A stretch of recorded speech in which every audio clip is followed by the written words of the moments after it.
Saya memerlukan waktu 5 jam menempuh perjalanan dengan kapal cepat dari Padang menuju ke Kecamatan Siberut Selatan di Pulau Siberut, Kabupaten Kepulauan Mentawai.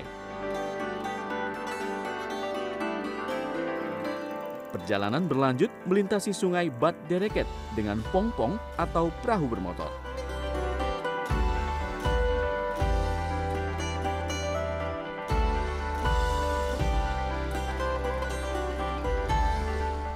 Sungai-sungai yang mengalir di wilayah ini pernah populer pada 1980-an. Setelah puluhan tahun berlalu, pesona alam Mentawai tak berubah.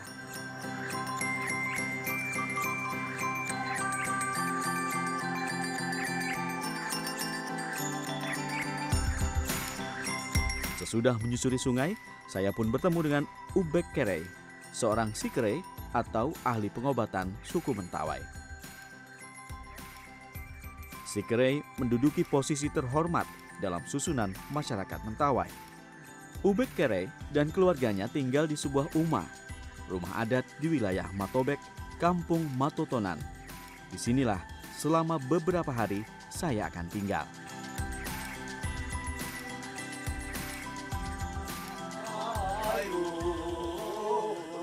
Uma berperan besar bagi suku Mentawai. Rumah model panggung ini berfungsi sebagai balai pertemuan dan tempat digelarnya beragam upacara adat. Lantai Uma terbuat dari batang nibung, dinding rumah dari kulit kayu, dan atapnya dari daun sagu. Tengkorak kera, rusa, dan babi hasil buruan menjadi ornamen khas yang menghiasi Uma. Tak tertinggal, parang dan belasan kuali logam digantung di tiap sisinya. Benda-benda ini menyimbolkan harta kekayaan pemilik Uma.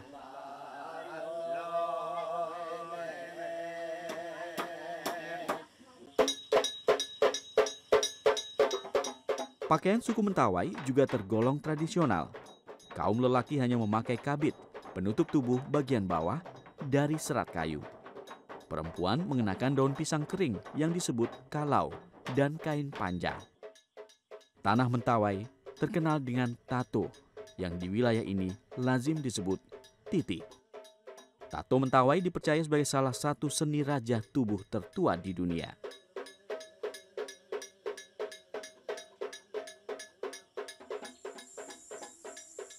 Saya pun diajak Ubek Kerey mencari bahan untuk membuat tato.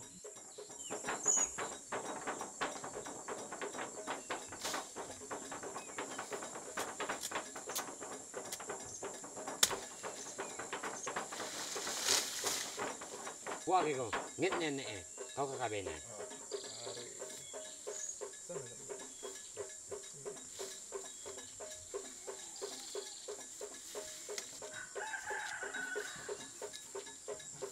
Tinta dibuat dari campuran bahan alami, yakni air perasan pelepah kelapa dan arang.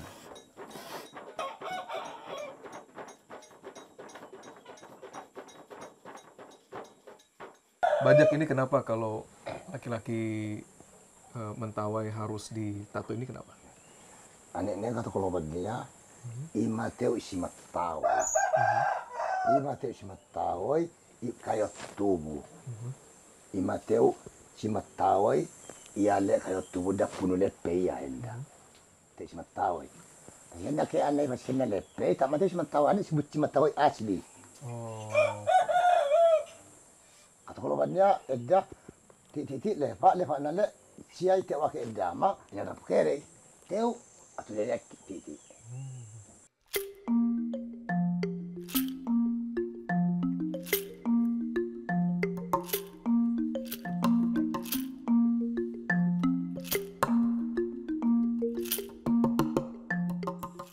Tato juga merupakan lambang status sosial di Mentawai. Setiap gambar tato menceritakan pekerjaan dan asal-usul seseorang. Hanya Sikerey, pria yang boleh menato dan didahului dengan upacara adat. Siap? Ya. Alat untuk membuat tato amat sederhana, yaitu patiti atau mata tato dan bebetu atau kayu pemukul. Dilakukan dengan cara tradisional dan tanpa diberi obat bius, proses pembuatan tato memakan waktu sangat panjang serta penuh tetesan darah. Namun, bukan hanya tato yang menjadi lambang suku Mentawai asli. Bersama Bai Limai, istri Ubek Kere, saya diajari bagaimana menjadi cantik di lingkungan masyarakat Mentawai yang penuh pengorbanan.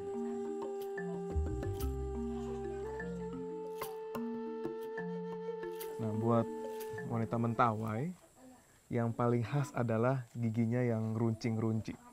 Nah, ini gigi runcing itu sebagai simbol kecantikan putri-putri Mentawai.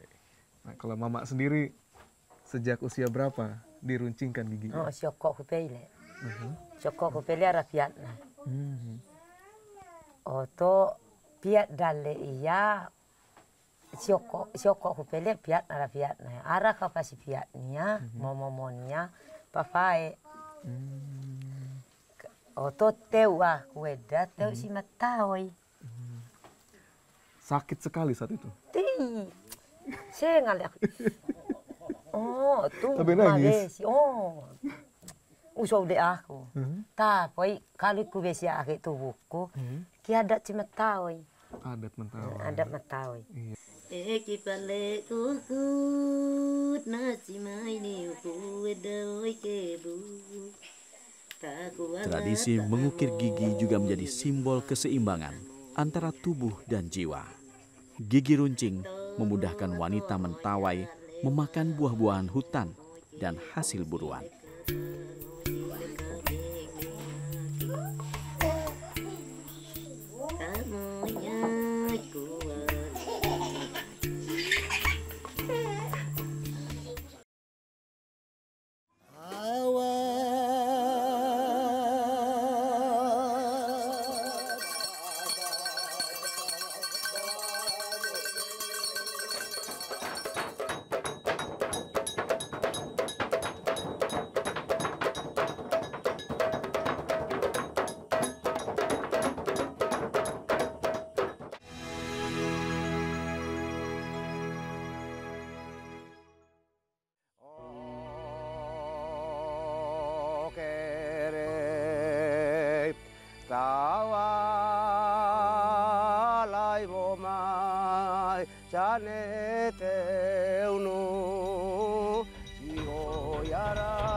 Orang Mentawai percaya bumi adalah milik bersama.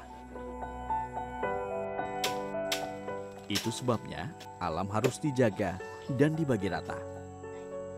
Kepercayaan inilah yang membuat tradisi berburu menjadi keseharian orang Mentawai, terutama yang hidup terisolasi di hutan.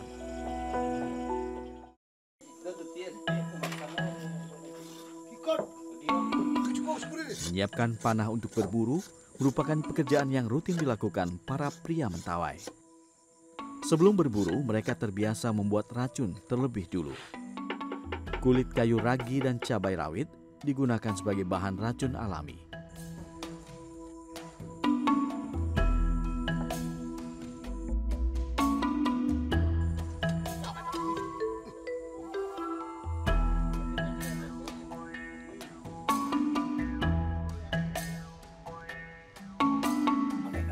Proses pembuatannya pun masih sangat tradisional.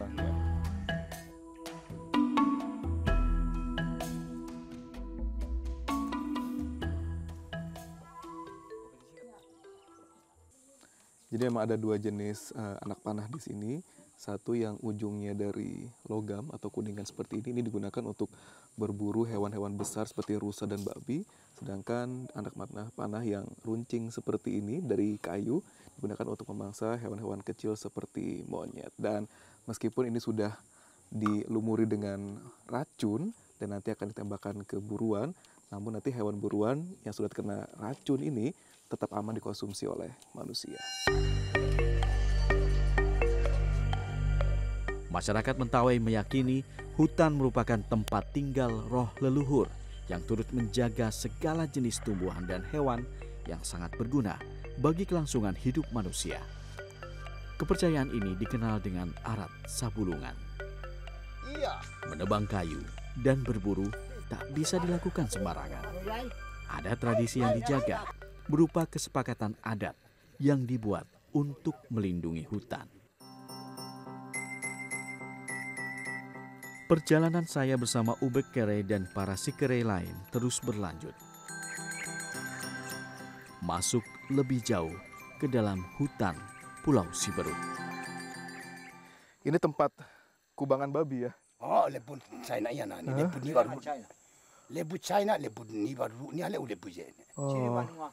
Jadi mereka datang lewat bawah sini, main-main di sini. Oh, setelah itu mereka turun ke bawah atau langsung lari ke atas?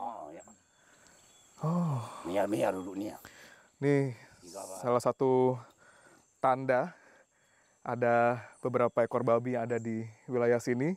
Ada kubangannya dan juga banyak sekali jejak babi yang ada di sini. Cari lagi ke atas?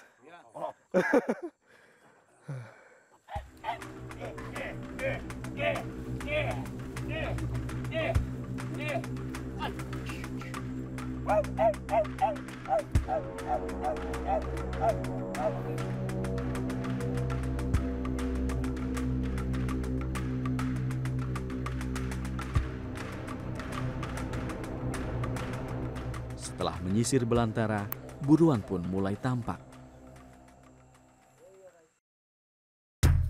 Para Sikere mempersiapkan panah beracun mereka. Busur panah dibuat dari batang pohon aren dan tali busur dari kulit baiko yang sangat kuat. Setiap pria mentawai, piawai memanah. Tidak hanya untuk berburu, tetapi juga untuk membela diri. Lolop dagi ku. Oke. Kalau dagi tak ada. Nanti ini langsung dibawa pulang ke Uma. Langsung ke Uma ya? Itu tali kau Uma. Heeh. Atau mana kalau pergi ke Labang. Kau dulu tak? Iba terus tak. Makan dulu nam komita. Kita hukum tak sesen dah. Siap. Pak kita ni luat.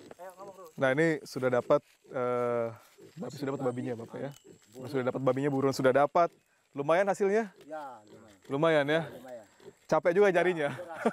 Berhasil. Nanti harus kita bawa ke Uma nanti. Nanti di Uma tinggal kita makan. masak, kita makan. Itu sudah jadi pemburu? Ya. Jadi pemburu bisa? Bisa.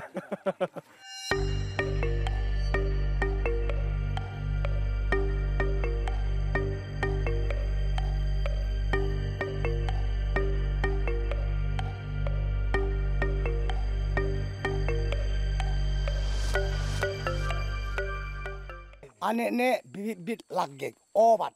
Obat. Oh, jadi memang Palu ketika gaya. berburu Iya. sambil cari obat. Iya, palu gere ci gere bagana, kaili gere bagana, puri manua kaba baca kaku kudu kali lewat.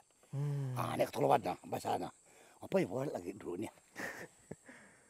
Jadi sekali mendayung 2-3 pulau terlewati, berburu, nyari bahan makanan, sekaligus nyari obat yang nanti digunakan untuk rangkaian-rangkaian upacara maupun pengobatan yang ada di Uma nanti.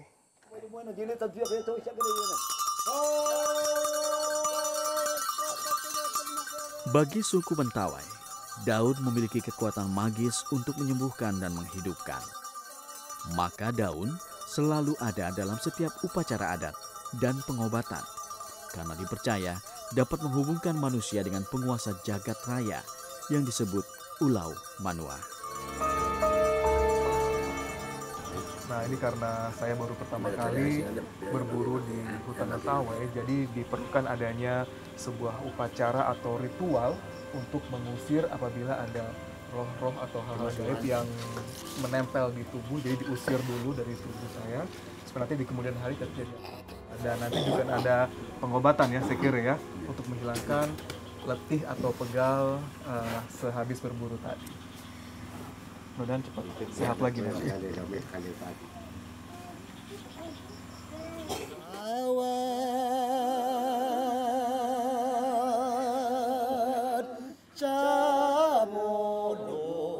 Alunan mantra, nyanyian penuh unsur magis, disertai bunyi lonceng pemanggil roh berkumandang memenuhi Uma. Pengobatan pun dimulai.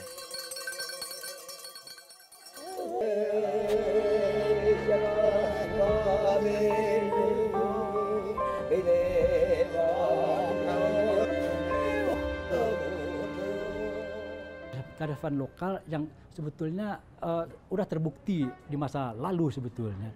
Tapi karena pernah suatu masa kita kan terlalu mengagungkan ya pengobatan modern dan pengobatan kimia, kita agak melupakan. Tapi sekarang kembali lagi, dan saya pikir seiring dengan banyaknya contoh-contoh kesembuhan yang diberikan oleh pengobatan herbal, pengobatan alami ini, apa yang telah dikembangkan dimiliki orang Mentawai ini pasti punya makna yang luar biasa lagi. Sikere tidak hanya dibutuhkan untuk mengobati, tapi juga menjalankan peran sebagai penghubung manusia dengan roh leluhur. Para sikere dianggap bisa berkomunikasi dan melihat roh yang mendiami wilayah mereka. Kebiasaan berburu dan keahlian mendengar suara alam tertuang dalam bentuk tarian. Tarian ini biasanya disuguhkan dalam sebuah upacara dan praktik pengobatan. Tarian sikere ditujukan untuk menghibur roh. Gerakan yang ditampilkan pun meniru tingkah hewan seperti monyet dan burung elang. Tarian ini menggambarkan perdamaian antar suku.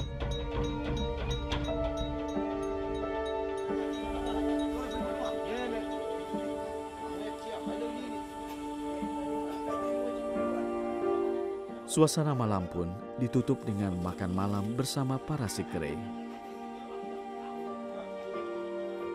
Kami menikmati hasil buruan siang tadi dalam piring kayu lulak.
Mentawai dikenal dengan peribahasa Masua Rere Masua Lolokat atau basah kaki, basah leher, yang berarti bila bekerja akan mendapatkan makanan, bila berusaha kebutuhan akan terpenuhi.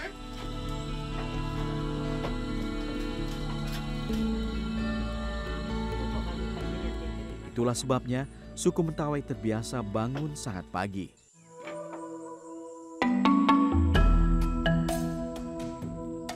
Lalu mereka mulai bekerja baik berladang maupun mencari makanan pokok, yakni sagu. Dengan Pongpong, saya diajak Ubek Kere, Bai Limai dan Jumet menyusuri sungai menuju kebun sagu milik mereka.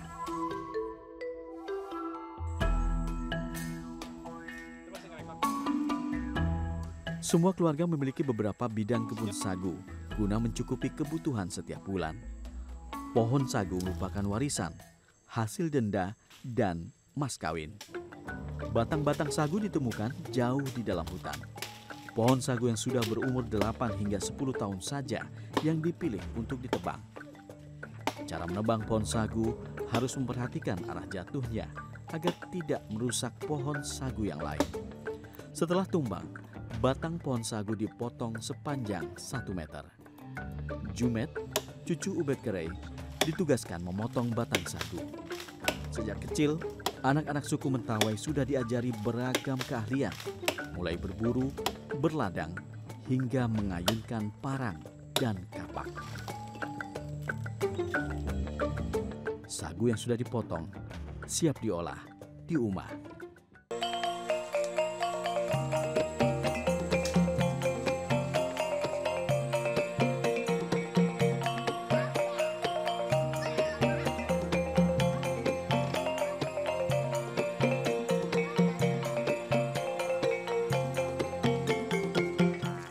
Dan mereka coba mengalihkan ya dari tradisi mereka makan sagu umpamanya atau makan ketela. Tapi sekarang ya ketika bukti-bukti diajukan oleh dunia, ketika makan sagu itu bagus, makan ketela itu bagus, dan ternyata kandungan gizi dan karbohidrat semuanya itu juga tidak kalah penting daripada padi, apalagi ketika padi itu ternyata perawatan dan pengolahannya juga lebih complicated. Ternyata saya yakin ya, ada kemungkinan gerakan kembali ke tradisi lama dalam konteks makan sagu atau makan ketela ini.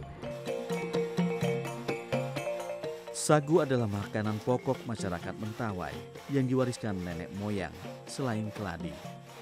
Dalam tradisi Mentawai, sagu selalu hadir pada setiap perayaan dan upacara adat. Baja, berapa bulan habis? Sagunane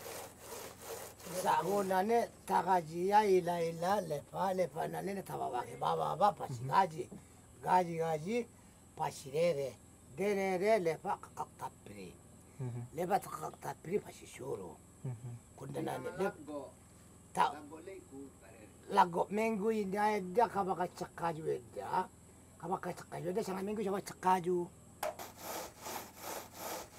Jadi memang butuh harmonisasi gerakan biar bisa marut sagu nih. Kalau enggak bisa saling dorong kita nanti. Baja ya. Mengolah sagu memang bukan perkara gampang, apalagi secara tradisional. Pengolahan sagu biasanya dilakukan dalam jumlah besar, beramai-ramai, dan membutuhkan waktu hingga sebulan. Nanti air bekas perasan sagu ini dibiarkan mengering hingga tinggal endapan-endapan sagu saja. Dan nanti endapan ini akan dijadikan tepung sagu yang siap untuk diolah menjadi makanan sehari-hari.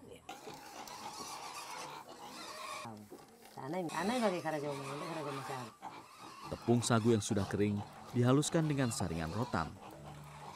Tepung sagu kering kemudian dimasukkan ke dalam wadah daun sagu.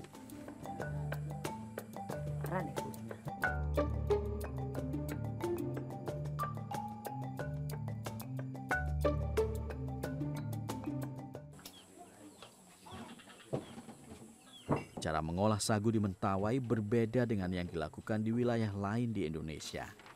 Di sini, sagu diolah dengan cara dibakar. Jadi buat masyarakat Mentawai, sagu tidak hanya dijadikan sebagai bahan makanan pokok, tapi satu batang sagu memiliki banyak sekali kegunaan. Mulai dari daun sagu yang digunakan sebagai alat pembuat atap rumah, hingga pelepah sagu yang digunakan sebagai tempat untuk menyimpan barang keramat dan juga barang-barang kebutuhan rumah tangga. Dan sekarang saya nunggu sagu yang ini matang, Mama. Keluarga Ubekere adalah salah satu dari sekian banyak suku asli Mentawai yang masih mempertahankan tradisi nenek moyang. Ada keseimbangan alam yang mesti dijaga dan ada warisan adat yang terus dirawat.